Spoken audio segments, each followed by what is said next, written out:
Guys, मुझे नहीं समझ में आता जो रिश्ते 10 साल 12 साल खींचते हैं, 5 साल खींचते हैं। सही वक्त आएगा तो शादी करेंगे, सेटल हो जाएंगे तो शादी करेंगे। सेटलमेंट कभी नहीं होती है, सही वक्त कभी नहीं आता है। नहीं आता। आपको आज अभी फैसला लेना है। आपका करियर, ऐसी कौन सी किताबें हैं जो आप शादी के बाद नहीं पढ़ सकते हैं? ऐसे कौन से इंटरव्यूज हैं जो आप शादी के बाद नहीं दे सकते हैं? ऐसे कौन से करियर लाइफ गोल्स हैं जो आप शादी के बाद पूरे नहीं कर सकते हो? शादी is not an obstacle, not an hindrance. वो आपको ग्रोथ देती है। वो आपकी ज़िंदगी से एक टेंशन ख़त्म कर देती है कि यार अब मुझे इस बात की टेंशन नहीं कि मेरी ज़िंदगी में कौन आएगा, यही आएगा, यही रहेगा और यही रहेगा।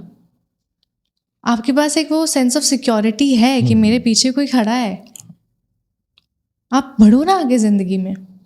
जो इंसान शादी को रुकावट मानता है, आई डोंट थिंक वो ज़िंदगी में कभी कुछ और आगे सेटल हो पाता लाइफ में। बहुत ज़रूरी होती है शादी करना। शादी सबसे खूबसूरत चीज़ है, पता है, सबसे खूबसूरत चीज़ है, क्योंकि आप अभी तक ना बहुत सारी चीज़ों में बंधे हुए होते हो। आपको बहन बनना है, बेटी बनना है, भाई बनना है, बाप बनना है। लेकिन जब आप पति और पत्नी बनते हो ना, आपके सारे रिश्ते सेकेंडरी हो जाते हैं। वो एक रिश्ता प्रायोरिटी पे होता है। पति पत्नी से ज़्यादा खूबसूरत रिश्ता कोई नहीं हो सकता है। एक तरफा प्यार एक मजाक होता है, एक ऐसा मजाक जो आप खुद के साथ करते हो। सही क्योंकि कहा। आपको ये भरोसा है कि यार शायद किसी दिन वो इंसान मेरे प्यार को देख के, मेरे जज्बे को देख के पिघल जाएगा और वो मुझे मिल जाएगा। शायद खुदा किसी दिन मेरे ऊपर मेहरबान हो जाएगा और मेरी झोली में लाके उस इंसान को पटक देगा। लेकिन वो सच में एक मजाक होता है, क्योंकि खुदा को भी पता है कि तुम पागल हो, तुम प्यार में पागल हो। वो शायद से अपन 1-2 साल निकाल लेते हैं लड़के। आप एक ऐसी उम्मीद में जी रहे हो जो कभी पूरी नहीं होगी, और उम्मीद इंसान को तोड़ देती है। उम्मीद बहुत खोखला शब्द है, बहुत खोखला शब्द है। उम्मीद। हम हर दिन उम्मीद के साथ गुजार देते हैं कि अगला दिन बेहतर होगा, अगला महीना बेहतर होगा। ये सितंबर इतना बुरा गया है तो शायद अक्टूबर अच्छा आएगा। उम्मीद ही तो है। आपकी ना एक्सपेक्टेशन शादी को लेके बहुत बड़ी होती है। जब आपकी एक्सपेक्टेशंस बड़ी होती हैं तो वो ना पूरी होने पे लड़ाइयाँ होती हैं। लड़ाई की वजह और कुछ नहीं होती, सिर्फ उम्मीदें होती हैं।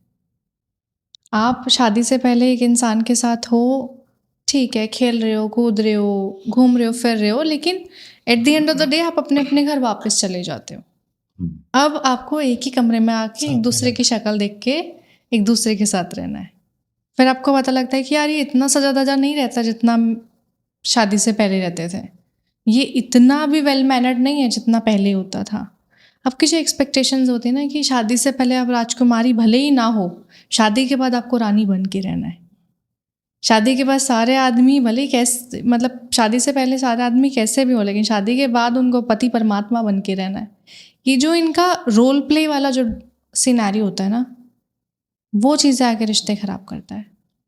रिश्ते और कुछ नहीं ख़राब करते, सिर्फ उम्मीदें ख़राब करती हैं।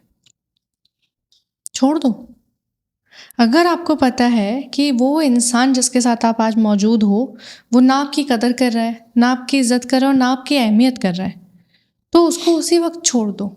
फिर ये मत सोचो कि समाज क्या कहेगा, परिवार मुझे अपने घर में अपनी जगह देगा या नहीं देगा, या फिर मैं कैसे लोगों को मुंह दिखाऊंगी। आपको किसी को मुंह नहीं दिखाना, आपको किसी को जवाब नहीं देना, आपको किसी की जगह की ज़रूरत नहीं है। अगर आप एक गलत रिश्ते में हो तो सबसे पहले अपने बारे में सोचो और उस रिश्ते से बाहर निकलो, उस घर से बाहर निकलो, उस जगह से बाहर निकलो। चाहे आपको फिर किसी के घर पे काम करके कमाना पड़े, चाहे किसी के घर साफ सफाई करके कमाना पड़े, चाहे आपको सड़क पर भीख मांग के कमाना पड़े। खुद कमाओ, खाओ और अपनी अलग दुनिया बसाओ, अगर आप गलत इंसान के साथ में हो तो। क्योंकि गलत इंसान के साथ आप ज़िंदगी नहीं बिता सकते हो। आप इंसान को बदल ही नहीं सकते हो। आप उस इंसान को बदल सकते हो जिस इंसान में बदलने की चाहत होती है। जिस इंसान में चाहत नहीं है, सिर्फ गुरूर है, छोड़ दो, चले जाओ। डिपेंडेंसी तो नहीं चाहिए, एटलीस्ट हम मॉरल सपोर्ट तो। मॉरल सपोर्ट भी नहीं चाहिए। हमें सबसे पहले खुद का साथी बनना है। जब आपके ऊपर, मान लो फॉर एग्जांपल, एक आदमी आपके ऊपर हाथ उठा रहा था, तो क्या मार खाने के लिए किसी और का सपोर्ट आया? क्या आपका परिवार वाला आया मार खाने के लिए? आपके भाई माँ बाप जो आज आपको समाज और रिश्तों की दुहाई दे रहे हैं, वो मार खाने के लिए आए? नहीं आए। जब कोई इंसान आपके बुरे वक्त में आपकी जगह पे खड़े होने के लिए नहीं आया, तो आप कैसे उम्मीद कर सकते हो कि वो आपके वक्त को सही भी कर सकता है? आपको सबसे पहले खुद उस जगह से उठ के बाहर निकल के अपने लिए खड़ा होना पड़ेगा। और आप किसी का इमोशनली सपोर्ट साथ नहीं दे सकते हो। अगर मैं तुमको बोलूँ कि तुम्हारे साथ जो भी दुख हो रहा है मैं समझ सकती हूँ, मैं नहीं समझ सकती हूँ। मैं सिर्फ सुन सकती हूँ। सुन सकते। किसी भी इंसान को आज आप अपना दुख बताएंगे, वो सिर्फ सुनेगा, कोई नहीं समझेगा। उसको सिर्फ आप समझ सकते हो। आपका मन जानता है कि आप कितनी पीड़ा में हो। जिस तन जाने वो मन जाने। आपको ही आगे निकलना है, किसी का मॉरल सपोर्ट मत ढूंढो। आगे बढ़ो अपनी ज़िंदगी में, अपने लिए देखो। अगर बच्चे हैं तो बच्चों की ज़िंदगी देखो, क्योंकि वो भी ऐसा बाप डिज़र्व नहीं करते हैं। और ऐसे माँ बाप का क्या फ़ायदा जो अपनी औलादों का साथ ही नहीं देना जानते हैं। माँ बाप भी सही नहीं होते हैं हर जगह पे, क्योंकि ज़्यादातर औलादों की ज़िंदगी मैंने देखा है माँ बाप ही ख़राब करते हैं। उनकी इज्जत, उनकी नाक इतनी बड़ी हो जाती है कि फिर औलाद चाहे ज़िंदा जल जाए, या औलाद को मार दिया जाए, या उसको दफना दिया जाए, या उसका सर काट दिया जाए, उनकी नाक नहीं नीचे होनी चाहिए। वो लोग ज़्यादा सोचते हैं कि समाज क्या कहता है।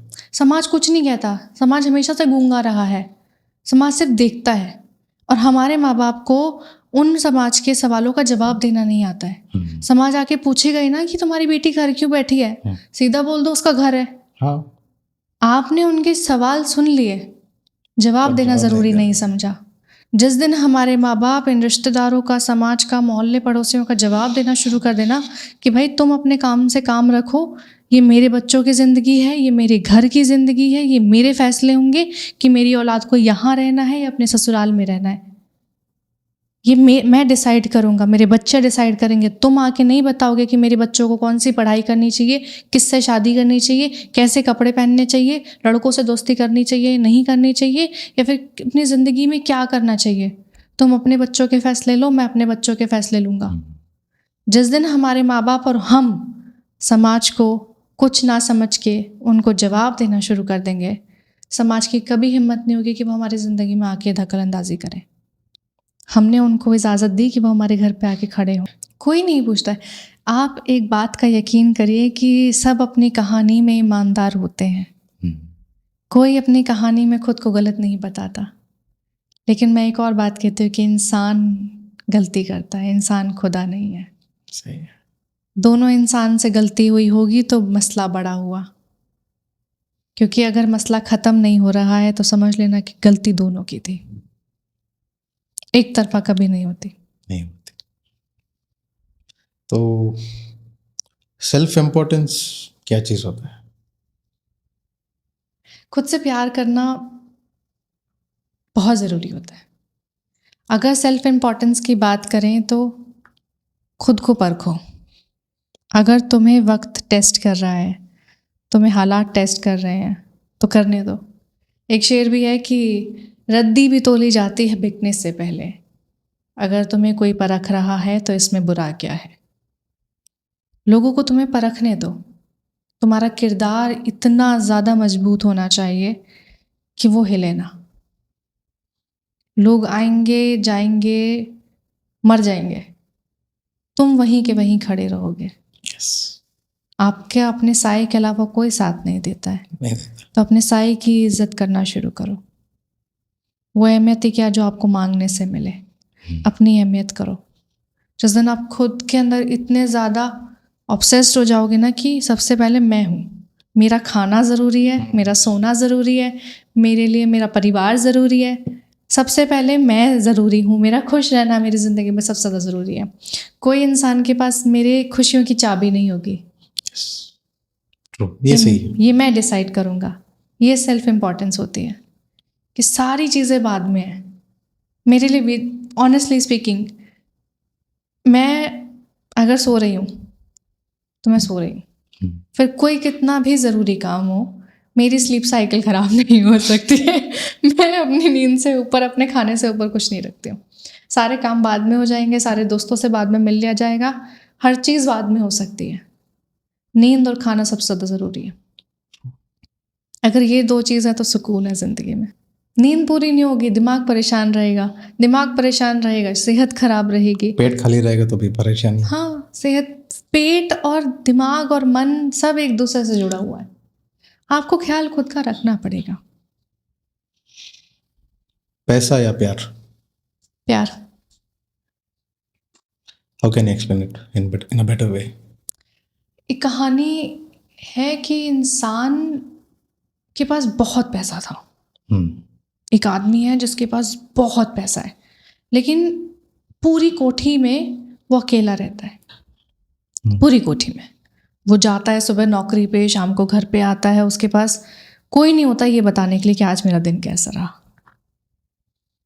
लेकिन वहीं दूसरी तरफ एक झोपड़ी में 2 मियाँ बीवी आराम से खुशी खुशी एक दूसरे से बातें कर रहे हैं। पैसा है नहीं है उनके पास में, लेकिन खुशी है, वो खुश हैं। तो जिंदगी में कुछ और ज़रूरी है ही नहीं। पैसा ज़िंदगी के लिए ज़रूरी होता है, ज़िंदगी नहीं होता है। आपकी ज़रूरतें पूरी कर सकता है, लेकिन ज़रूरत नहीं होता है। आपको साथ ही चाहिए at the end of the day. जब बूढ़े हो जाओगे ना, तो आप कितना भी पैसा लगा लो, आप मौत को नहीं रोक पाओगे।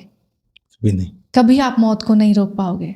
लेकिन अगर आपके साथ वो इंसान खड़ा है जिसके साथ आप प्यार करते हो, और वो आपका हाथ थामे हुए आपके आखिरी पलों में आपकी तरफ देख के बस एक दूसरे की यादों में खोया हुआ है कि हमने ज़िंदगी अच्छी गुजारी, आप खुशी खुशी मर जाओगे। प्यार। क्यों? हर महीने में प्यार। परिवार के साथ रह के देख लिया ना, लड़ाइयाँ तो वहाँ भी हुई, खुश तो वहाँ भी नहीं रहे, झगड़े तो वहाँ भी हुए। कभी बाप की गाली बुरी लगी होगी, कभी माँ के ताने बुरे लगे होंगे, कभी भाइयों का तुमसे चीज़ों को छीन लेना बुरा लगा होगा। बुरा तुम्हें सब कुछ लगा होगा। तुमने उनको वक्त दिया जो तुम्हारे लिए ज़रूरी था, जो उनके लिए ज़रूरी था, जो उनके हक में था। अब प्यार को तुम्हें वक्त देना पड़ेगा, प्यार के लिए खड़ा होना पड़ेगा। मेरे लिए प्यार से ऊपर कुछ नहीं है। नीयत किसकी अच्छी है, पर आपको कैसे मालूम पड़ेगा? इंसान के साथ रह के। सही है। महंगे कपड़ों में भी मैंने गंदे किरदार देखे हैं, फटे कपड़ों में भी मैंने अच्छे लोग देखे हैं। इंसान अच्छा या बुरा नहीं होता, इंसान अमीर या गरीब होता है।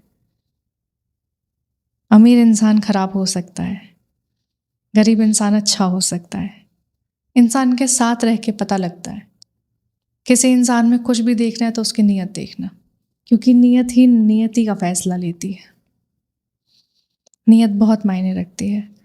अगर कोई इंसान, there is a saying also कि आपको अगर किसी इंसान को परखना है ना, तो ये देखना कि वो अपने छोटे ओहदे के लोगों के साथ कैसे रहता है, वो सिक्योरिटी गार्ड्स के साथ कैसा है, वो वेटर्स के साथ कैसा है, वो भिखारियों के साथ कैसा है, एनिमल्स के साथ कैसा है, एनिमल्स के साथ में कैसा है।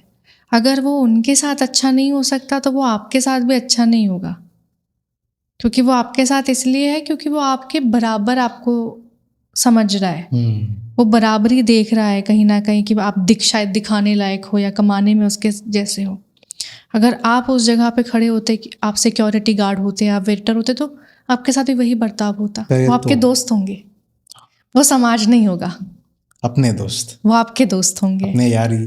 कभी भी समाज कोई नहीं है, समाज सारे अंधे लोगों की भीड़ है जो ये कहते हैं कि दुनिया हमारे हिसाब से चलनी चाहिए, जिनको दिखता कुछ नहीं है कि कौन इंसान कितनी तकलीफ़ में है, कौन कितनी मेहनत से कमा रहा है, किसने अपना घर की किराए की किस्तें जो हैं वो कैसे भरी हैं।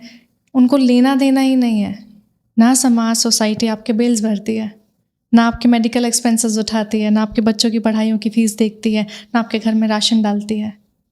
जिस दिन वो ये सारे काम करने लग जाएं, उस दिन तो आप उनको पूरा अधिकार दे के देवता बना दो अपनी ज़िंदगी का कि तुम लो फैसले, हम तुम्हारे हिसाब से चलेंगे।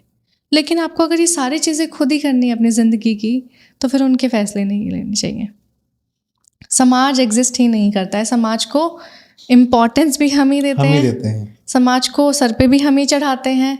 और जब समाज आपको परेशान करके सर पे नाचना शुरू कर देता है तो तकलीफ़ भी हमें ही होती है। ये हम हैं जो उनको इतना महान बना के रखे हैं। अगर हम समाज को सिर्फ अपना मोहल्ला मानना शुरू कर दें, समाज को सिर्फ आसपास के सराउंडिंग और एनवायरनमेंट मानना शुरू कर दे तो वो इंटरफेयर करेंगे ही नहीं। समाज सिर्फ कमेंट करता है और कुछ नहीं। समाज कौन है? आपके रिश्तेदार हैं और आपके आसपास के पड़ोसी हैं। आप अगर एक सेक्टर छोड़ के दूसरे सेक्टर में भी चले जाएंगे ना, सेम। वो आपका समाज नहीं बनेगा, क्योंकि उनको पता ही नहीं आप कौन हो। जो जानते हैं आप कौन हो, जिनको आप बता रहे हो कि आप कौन हो और आप कैसे और आप कैसे रहते हो, जिनको आपके घर के अंदर घुसने की इजाज़त होती है, वो आपका समाज बनता है और कोई आपका समाज नहीं बनता है।